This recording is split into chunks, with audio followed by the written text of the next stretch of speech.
बल्कि student teacher को बहुत कुछ सिखा के जाते हैं।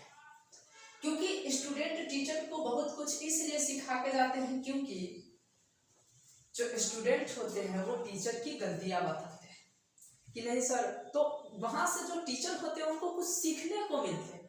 तो I am not a teacher, you are also teacher. कोई माने या ना माने, मैं तो अपने स्टूडेंट को अपने टीचर से कम नहीं समझता, क्योंकि स्टूडेंट हमें बहुत कुछ सिखा के जाते हैं। ठीक, तो चलिए स्टार्ट करते हैं। John Dalton. जॉन डाल्टन कौन थे?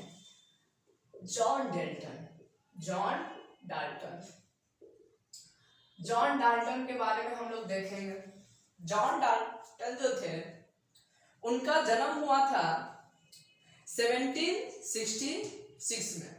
जॉन डाल्टन का जन्म कहाँ हुआ था? तो जॉन डाल्टन जी का जन्म हुआ था 1766 में, और इंग्लैंड में एक गरीब जुलाह के घर में हुआ था, परिवार में हुआ था। वेवर्स का मतलब होता है जुलाहा, तो वो बहुत ही गरीब घर में जुलाहा में परिवार में जन्म हुआ था, और 1766 मतलब कि 1766 को उनका जन्म हुआ था। ठीक, तो सबसे पहले लिख लेते हैं, अगर उनका फर्स्ट लाइन देखें तो क्या हम लिख सकते हैं कि सॉरी कि John Dalton was born in, John Dalton was born in, कब लिए थे? 1766 में। जो जॉन डाल्टन था उनका जन्म जो हुआ था वो 1766 में हुआ था, in a poor family, in a poor weaver family, weavers family in England. यानी कि जो जॉन डाल्टन थे उनका जो जन्म हुआ था वो कब हुआ था? तो 1766 में हुआ था। जॉन डाल्टन का जन्म कब हुआ था? 1766 में हुआ था। कहाँ हुआ था? तो इंग्लैंड में हुआ था। किस परिवार में हुआ था? तो वो जो थे वो वेवर्स, एक पुअर वेवर्स फैमिली में जन्म लिए थे, यानी कि एक गरीब जुलाहा परिवार में उनका जन्म हुआ। कहाँ हुआ? इंग्लैंड में हुआ। किन का? जॉन डाल्टन जी का। कब हुआ? 1766 में हुआ। जॉन डाल्टन जब 12 साल के थे, कितने साल के थे? 12, यानी कि उन्होंने 12 साल के एज में अपना जो है करियर किस लाइन में? टीचिंग के फील्ड में लेके गए। यानी 12 साल से उन्होंने, यानी 12 साल के एज से जॉन डाल्टन पढ़ाना शुरू कर दिया। कहाँ? तो अपने गांव में, विलेज में, है ना। तो जॉन डाल्टन का अगर सेकंड स्टेप हम लिखने की कोशिश करें तो क्या लिख सकते हैं सेकंड पॉइंट में? जानते हैं, अगर आपको सबसे ज्यादा अगर मोटिवेट होना है ना तो आप साइंटिस्ट लोगों का जो है ना जीवनी पढ़ो, है ना। बहुत, यानी ऐसे ऐसे जगहों से उठ के आए हैं ना, माइकल फ्राडे, निकोला टेस्ला, इन सब का पढ़िएगा ना, बहुत आपको मतलब प्रभावित करेगा, इंस्पायर करेगा, क्योंकि ये सब असली मतलब कि लोग थे जहाँ जमीन से उठ के, धूल से उठ के आसमान तक गया और दुनिया को एक नया मतलब कि तरीका सिखाया जीने का। ठीक है, हम लोग क्या है उन्हीं के तरीका को बता रहे हैं। नहीं, न्यूटन, यार क्या ये लोग मतलब इंसान थे, गजब के इंसान थे। ऐसा इंसान हम लोग कहाँ, उनके लिए तो हम लोग एकदम जीरो के बराबर, है ना। तो हम लोगों को भी कोशिश करना चाहिए, नहीं मतलब कि जितना मेहनत कर सके इस देश को, अपने भारत माँ को कुछ देने के लिए जितनी मेहनत करो। तो अगर आप भारत में जन्म लिए हो, बिहार में जन्म लिए हो, किसी भी स्टेट में जन्म लिए हो, आप अपने स्टेट, अपने भारत माँ के लिए अपना एक खून का कतरा कतरा गवा दो, इस देश को ऊपर ले जाने के लिए, आगे बढ़ाने के लिए। हमारा कर्तव्य है इस देश का ऊपर ले जाना। हर कोई ठेका नहीं लेके रखा है कि देश को या तो जो हमारे देश के लीडर्स है वो उठाए ऊपर ले जाए, या कोई बिजनेसमैन इसको ऊपर ले। हमारा भी हक है, हमारा भी कर्तव्य है अपने देश को कुछ देने का, है ना। तो आप मेहनत कीजिए अपने देश को, उसके बदले में कुछ दीजिए जिस देश पे आप जन्म लिए। तो यहाँ से देखिए सेकंड पॉइंट में क्या बोलते हैं कि ही started teaching, he started teaching in the village, यानी कि जॉन डेल्टन जो है वो अपने गांव में टीचिंग स्टार्ट किए, पढ़ाना शुरू कर दिए। कितना एज से? तो एट द एज ऑफ 12 साल के एज से जो है जॉन डेल्टन वो पढ़ाना शुरू कर दिए। कहाँ? अपने गांव में, विलेज में, है ना। जॉन डेल्टन जो है 12 साल के एज में क्या किए? पढ़ाना शुरू कर दिए। कहाँ पढ़ाना शुरू कर दिए? अपने विलेजेस में, गांव में, है ना। अगर नेक्स्ट पॉइंट देखा जाए तो बात करते हैं इन 1793 की। 1793 में क्या हुआ? जो जॉन डेल्टन है वो मैनचेस्टर के कॉलेज में, इंग्लैंड में मैनचेस्टर है, उन मैनचेस्टर के कॉलेज में फिजिक्स, केमिस्ट्री एंड मैथमेटिक्स पढ़ाना शुरू कर दिए। ठीक है, तो कब की बात है? 1793 की। 1793 में जॉन डेल्टन जो है, यानी कि क्या बोले, in 1793 Dalton left for Manchester to teach. क्या करने लगे? पढ़ाने लगे। क्या पढ़ाने लगे? Physics, chemistry and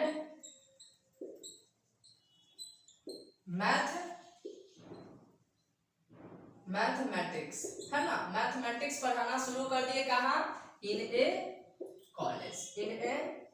college. किस कॉलेज में? तो मैनचेस्टर में जो कॉलेज थे, उन मैनचेस्टर के कॉलेज में जो जॉन डेल्टन थे वो फिजिक्स, केमिस्ट्री और मैथमेटिक्स जो है पढ़ाना शुरू कर दिए थे। कौन? John Dalton. जॉन डेल्टन का जन्म हुआ था 1766 में।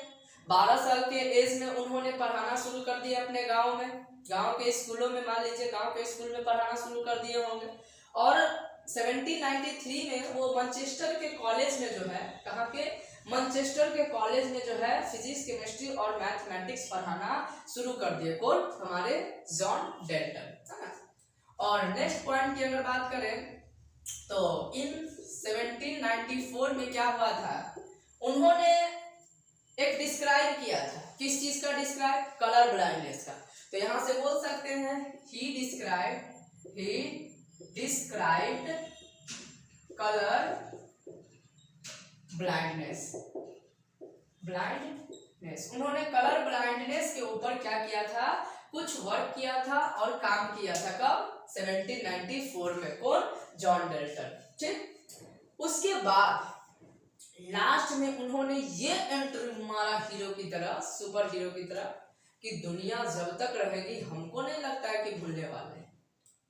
क्योंकि लास्ट जो इन्होंने 1808 में लास्ट जो बताया था वो डेल्टन एटॉमिक थ्योरी बताया था, जो कि हर कोई को पढ़ना है।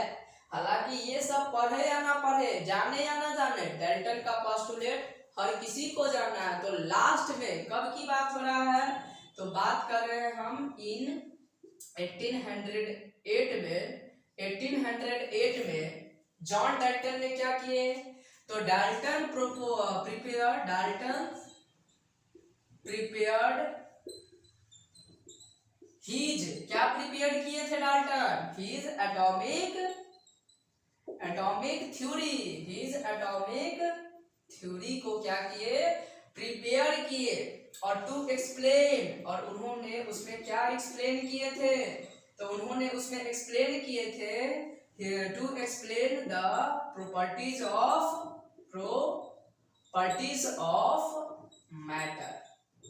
मैटर के प्रॉपर्टीज के बारे में क्या किए थे? उन्होंने एक्सप्लेन किए थे। तो 1808 में, इन 1808 में डाल्टन साहब ने अपना एटॉमिक थ्योरी बनाया। जिन्होंने उस एटॉमिक थ्योरी में क्या बताया?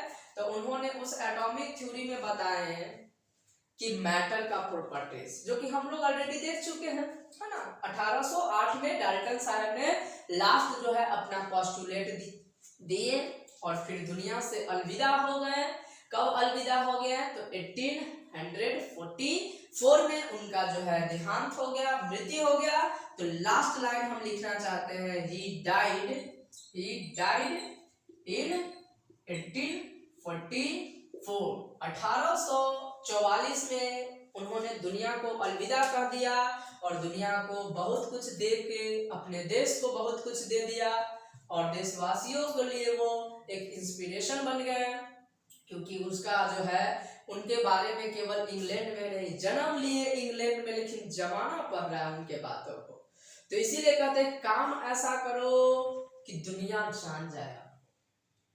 ये मायने नहीं रखता हम जन्म कहाँ लिए, किस घर से बिलोंग करते हैं, किस फैमिली से बिलोंग करते हैं, बस मरने से पहले ऐसा काम कर जाओ कि दुनिया में नाम हो जाए। ठीक है, तो ये था हमारा क्या जॉन डाल्टन जी के बारे में कुछ लाइफ कि उनका लाइफ कैसा रहा, क्या क्या किए अपने लाइफ में। अब हम लोग देखेंगे एटम्स के बारे में। किसके बारे में? एटम्स क्या होता है, एटम्स क्या होता है।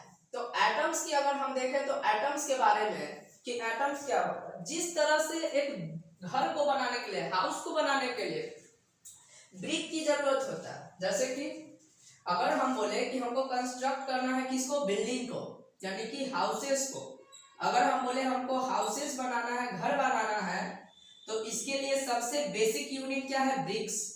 क्या है? ब्रिक्स की जरूरत पड़ेगा हमको। घर को बनाने के लिए ब्रिक्स की जरूरत पड़ता है। सेम उसी तरह से मैटर को बनाने के लिए एटम्स की जरूरत पड़ती है। घर को बनाने के लिए ब्रिक्स की जरूरत पड़ती है, एटम्स को, मैटर को बनाने के लिए एटम्स की जरूरत पड़ती है।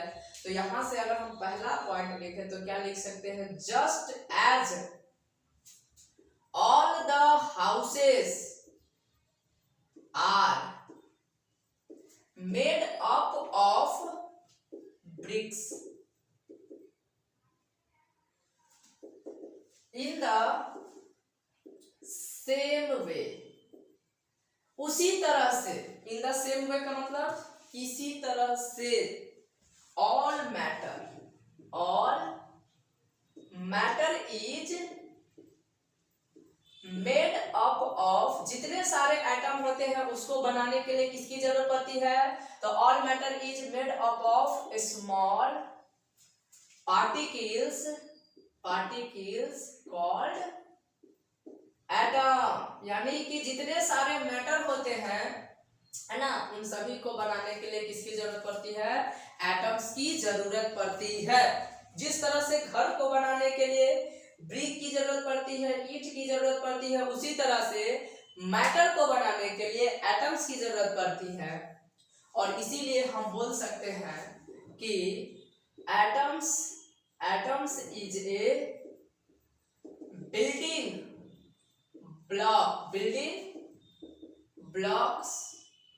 blocks of all the matter around us, यानी कि हमारे चारों तरफ जितने सारे मैटर होते हैं उन सभी मैटर का जो बिल्डिंग ब्लॉक है वो क्या होता है? एटम्स। तो सबसे बेसिक यूनिट जो है मैटर में वो क्या होते हैं? एटम्स होते हैं। सबसे बेसिक यूनिट मैटर में क्या होते हैं? एटम होते हैं। और जिस तरह से घर को बनाने के लिए ईंट की जरूरत पड़ती है, उसी तरह से मैटर को बनाने के लिए किसकी जरूरत पड़ती है? एटम की जरूरत पड़ती है। किसकी जरूरत पड़ती है? एटम्स की जरूरत पड़ती है। ठीक, तो एटम्स क्या है? बिल्डिंग ब्लॉक्स है। किसका बिल्डिंग ब्लॉक्स है? एटम। तो एटम जो है वो बिल्डिंग ब्लॉक है किसका?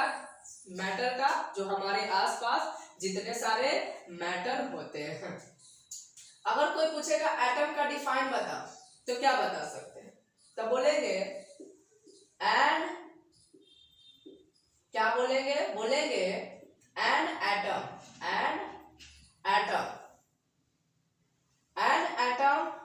Is a smallest particles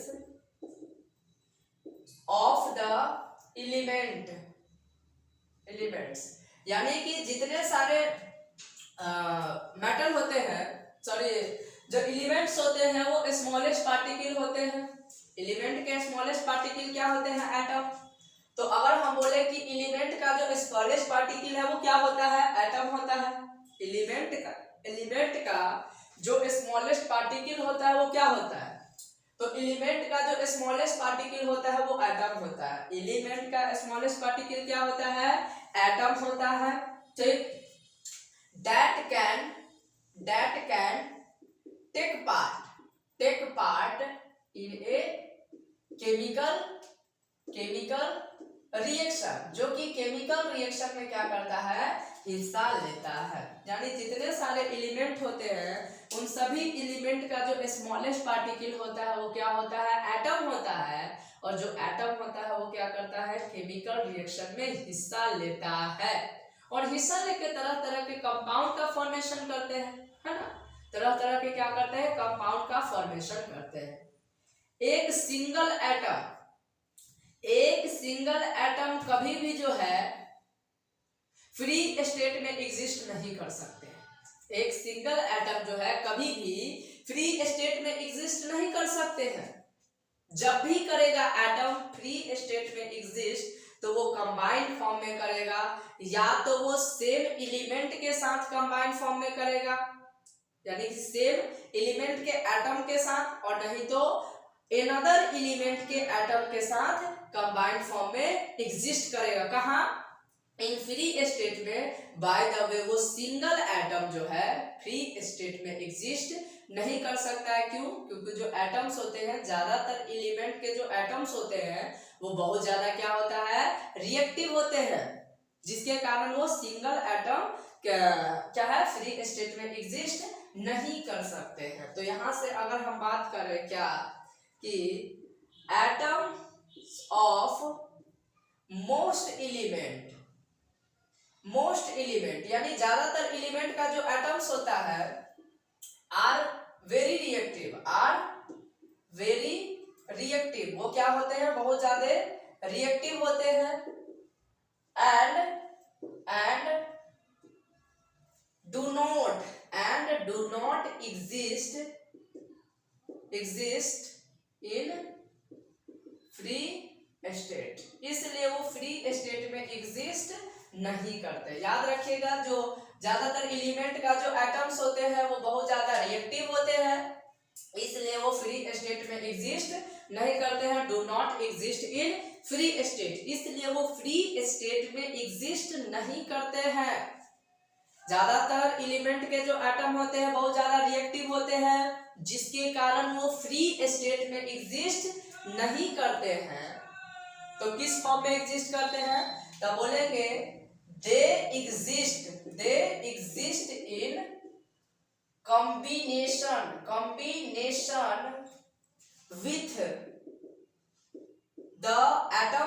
with the atoms of same element or another element। यानी कि यहां से हम बोल सकते हैं जो एटम्स होते हैं या तो वो सेम एलिमेंट के एटम के साथ कंबाइन करते हैं, और नहीं तो अनदर एलिमेंट के एटम के साथ कंबाइन करते हैं, तब जाके वो क्या होते हैं, फ्री स्टेट में एग्जिस्ट कर सकते हैं। यानी एटम कभी भी फ्री स्टेट में एग्जिस्ट नहीं करेगा। जब भी एटम फ्री स्टेट में एग्जिस्ट करेगा तो वो कंबाइंड फॉर्म में एग्जिस्ट करेगा। किस फॉर्म में एग्जिस्ट करेगा, कंबाइंड फॉर्म में एटम एग्जिस्ट करता है, या तो वो सेम एलिमेंट के एटम हो और नहीं तो वो अनदर एलिमेंट के एटम हो, तब जाके वो फ्री स्टेट में एग्जिस्ट कर सकते हैं। ठीक, फिर बोलेंगे एटम का साइज क्या होता है, तो बहुत ही ज्यादा छोटा होता है। यानी कि atoms are very small in size. जो एटम का साइज होता है वो क्या होता है, बहुत ही ज्यादा छोटा होता है। एटम का जो साइज होता है वो क्या होता है, बहुत ही ज्यादा छोटा होता है। याद रखिएगा, जो एटम्स होता है उस एटम का साइज जो होता है बहुत ही ज्यादा छोटा होता है। और अगर आपसे पूछा जाए किसी भी एटम का साइज को हम किस तरह से देखेंगे, अगर किसी भी एटम के साइज को हमको पता करना है तो क्या बोलेंगे, तब बोलेंगे the size of atoms indicated by its radius. यानी कि एटम का जो साइज होगा वो किसके द्वारा बताया जाएगा, तो एटम के रेडियस के द्वारा किसी भी एटम के साइज को किसके द्वारा बताया जाएगा, तो किसी भी एटम के साइज को बताया जाएगा तो एटम के रेडियस के द्वारा इंडिकेट किया जाएगा। कोई पूछेगा एटम का साइज क्या होता है, तो बोलेंगे कि the size of an atom indicated by its radius, जिसको हम लोग क्या कहते हैं, विच इज कॉल्ड, जिसको हम लोग क्या कहते हैं, विच इज कॉल्ड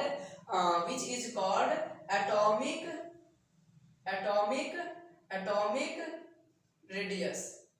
क्या कहते हैं, जिसको हम लोग एटॉमिक रेडियस कहते हैं, जिसको हम लोग क्या कहते हैं, एटॉमिक रेडियस कहते हैं। याद रखिएगा, अगर कोई आपसे पूछेगा कि एटम का साइज क्या होता है, तो हम तो जानते हैं कि एटम का साइज बहुत ही छोटा होता है, बट कैसे मान ले एटम का साइज बहुत छोटा होता है, तो बोलेंगे जो एटम का साइज होता है वो बहुत छोटा होता है। कैसे पता करेंगे, तो द साइज ऑफ एटम, जो एटम का साइज होता है वो किसके द्वारा इंडिकेट किया जाता है, तो उसके रेडियस के द्वारा, which is called atomic radius. जो क्या होता है, वो एटॉमिक रेडियस कहलाता है।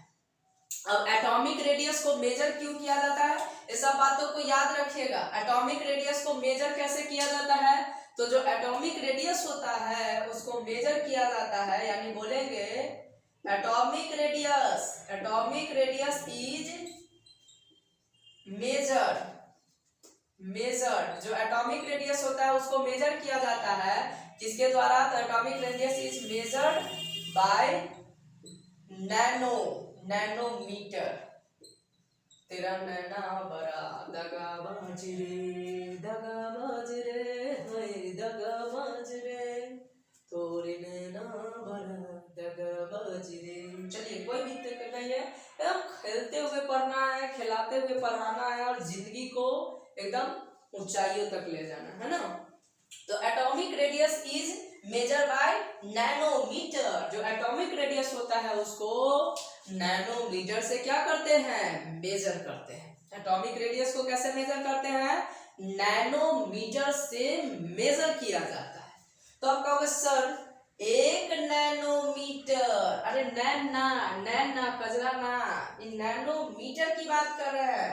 तो 1 नैनोमीटर बराबर 1/10 के पावर 9 मीटर होखेला। पूछ गई बतवा आप लोग, क्या बोले, 1 नैनोमीटर जो होता है वो 1/10 के पावर 9 मीटर होता है। और इसी को हम लोग लिख सकते हैं 1/10 के पावर 9 मीटर, या इसी को लिख सकते हैं 10 के पावर -9 मीटर, यानी 1 नैनोमीटर बराबर 10 के पावर -9 मीटर होता है। इसको भूलिए जान जी, इस सबको भुलाइएगा नहीं। 1 नैनोमीटर बराबर 10 के पावर -9 मीटर होता है, इसको भुलाना नहीं है। और नैनोमीटर को शॉर्टकट में nm से लिखते हैं, नैनोमीटर को शॉर्टकट में nm से रिप्रेजेंट करते हैं। तो नैनोमीटर, 1 नैनोमीटर में कितना मीटर होता है, 10 के पावर -9 मीटर होता है। 10 के पावर -9 मीटर होता है।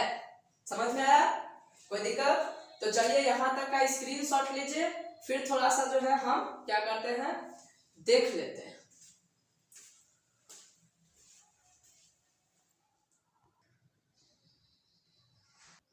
चलिए स्क्रीनशॉट ले लिए, तो अब हम क्या करते हैं, ये सब में दिक्कत नहीं होना चाहिए। जॉन डेल्टन, ऊपर वाला लाइन शायद लाइट के वजह से ब्लर दिख रहा होगा, जो ऊपर वाला लाइन है, ठीक है ना, सॉरी, जो ऊपर वाला लाइन है वो थोड़ा सा ब्लर दिख रहा होगा कि जॉन डेल्टन का जन्म कब हुआ। तो थोड़ा सा जो है आप लोग एनसीईआरटी बुक से देख लीजिएगा। जॉन डेल्टन का जन्म हुआ था 1766 में हुआ था, एक पुअर वेवर फैमिली में इन इंग्लैंड, यानी इंग्लैंड में जो पुअर वेवर फैमिली था वहां हुआ था। He started teaching in the village at the age of 12। 12 साल के एज में उन्होंने अपने गांव में पढ़ाना शुरू कर दिए थे। बात है 1793 की, यानी 1793 में डेल्टन जो है मैनचेस्टर के कॉलेज में फिजिक्स, केमिस्ट्री, मैथमेटिक्स पढ़ाना शुरू कर दिए। उन्होंने 1794 में 1794 में कलर ब्लाइंडनेस के ऊपर डिस्क्राइब किए थे, काम किए, जिन्होंने दुनिया के सामने रिप्रेजेंट किए। नेक्स्ट है हमारा 1808 में क्या था, तो 1808 में उन्होंने अपना डेल्टन एटॉमिक थ्योरी को लॉन्च किए, जो कि लास्ट था और इससे दुनिया इनको पहचान गई। और इनकी जो मृत्यु हो गई 1844 में जॉन डाल्टन जी का मृत्यु हो गया। फिर एटम देखें कि जिस तरह एक घर को बनाने के लिए, एक फैमिली को बनाने के लिए एक एक मेंबर की जरूरत होता है, एक एक लोग की जरूरत होता है, एक एक घर को बनाने के लिए एक एक ईंटा की जरूरत होता है, ईंट की जरूरत होता है, ब्रिक्स की जरूरत होता है। उसी तरह मैटर को बनाने के लिए एटम्स की जरूरत होता है, एटम्स की जरूरत होता है। इसीलिए एटम को कहा जाता है मैटर का बिल्डिंग ब्लॉक। यानी मैटर को बनाने के लिए किसकी जरूरत होती है, एटम की जरूरत होती है। नेक्स्ट पॉइंट में क्या कहता है कि एटम जो होता है एलिमेंट का स्मॉलेस्ट पार्टिकल होता है that can be take part in a chemical reaction, जो कि केमिकल रिएक्शन में क्या करते हैं, रिएक्टवा करते हैं, रिएक्ट कर देते हैं। और एटम कभी भी जो होता है वो फ्री स्टेट में एग्जिस्ट नहीं करते हैं। कौन एटम, सिंगल एटम। क्यों, क्योंकि वो बहुत ज्यादा रिएक्टिव होते हैं। ज्यादातर एलिमेंट का जो एटम होता है वो रिएक्टिव होते हैं, और जिसके कारण वो फ्री स्टेट में एग्जिस्ट नहीं करते हैं। जब भी एटम एग्जिस्ट करेगा फ्री स्टेट में तो वो कंबाइन होके किसके साथ कंबाइन करेगा, सेम एलिमेंट के एटम के साथ, नहीं तो अनदर एलिमेंट के एटम के साथ।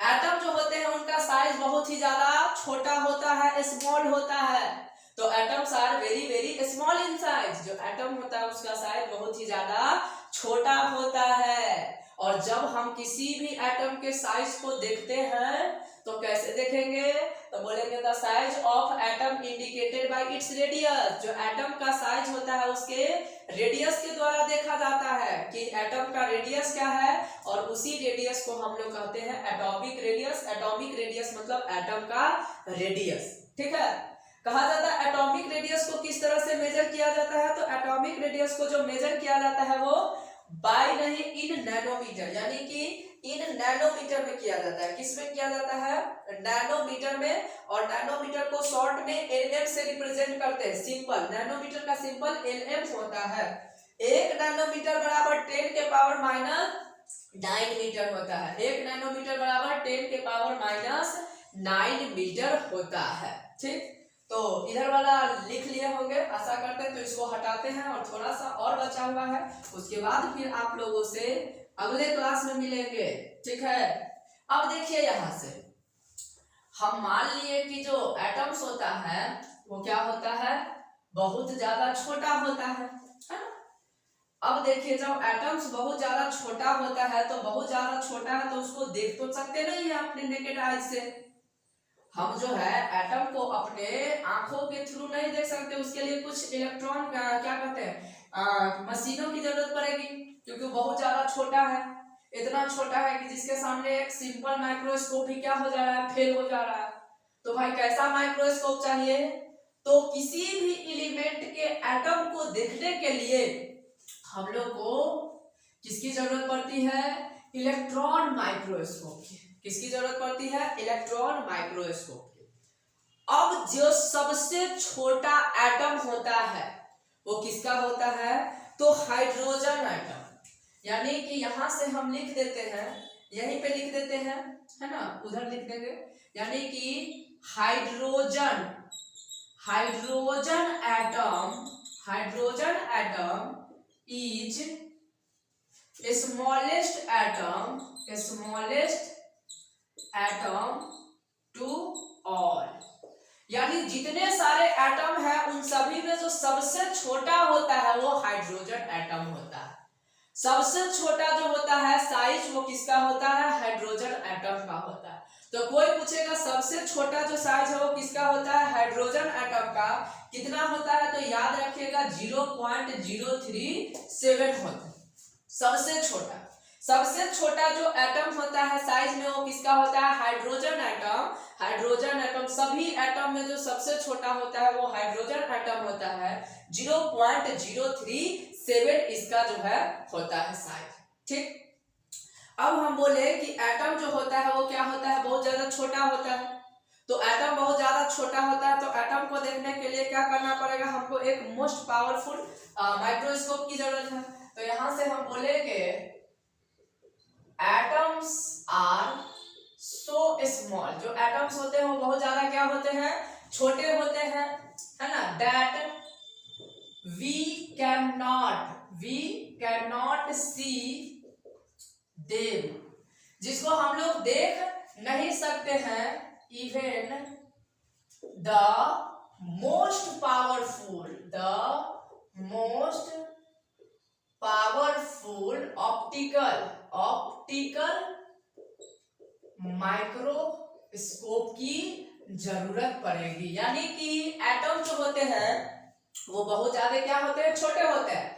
Atoms are so small, atom जो होते हैं बहुत ज्यादा स्मॉल होते हैं, छोटे होते हैं, that we can not see them, जिसको हम लोग देख नहीं सकते हैं। उनको देखने के लिए हमको बहुत ही ज्यादा पावरफुल माइक्रोस्कोप की जरूरत होगा। एटम को देखने के लिए हमको बहुत ही ज्यादा पावरफुल माइक्रोस्कोप की जरूरत है, और उस पावरफुल माइक्रोस्कोप को हम लोग क्या कहते हैं, इलेक्ट्रॉन माइक्रोस्कोप। क्या बोलेंगे, इलेक्ट्रॉन माइक्रोस्कोप। इलेक्ट्रॉन माइक्रोस्कोप क्या करता है जी, तो इलेक्ट्रॉन माइक्रोस्कोप जो होता है वो बहुत ज्यादा छोटा ऑब्जेक्ट का जो इमेज बनाता है वो बहुत बड़ा बनाता है। बहुत छोटे से छोटे ऑब्जेक्ट का इमेज बहुत बड़ा बना देता है, मैग्नीफाइड, है ना, यानी मैग्नीफाइड मतलब होता है बहुत बड़ा, ठीक है। तो यहाँ पे बोलेंगे क्या कि electron microscope can produce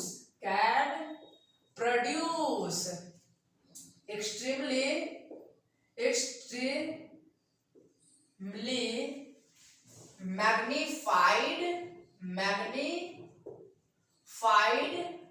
image of tiny objects,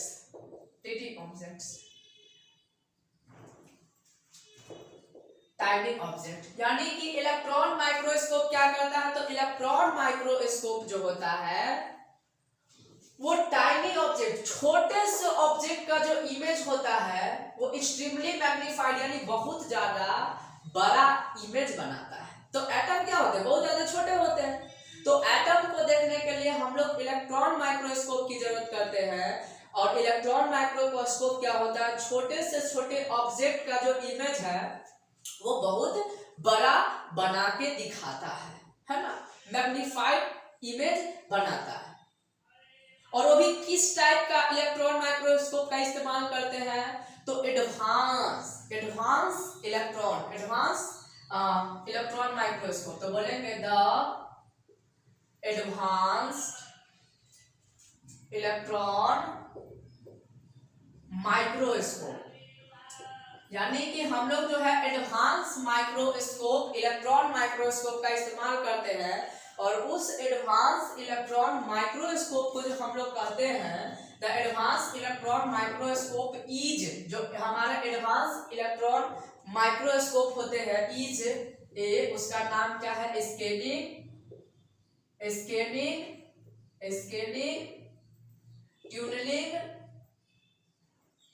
ट्यूनलिंग microscope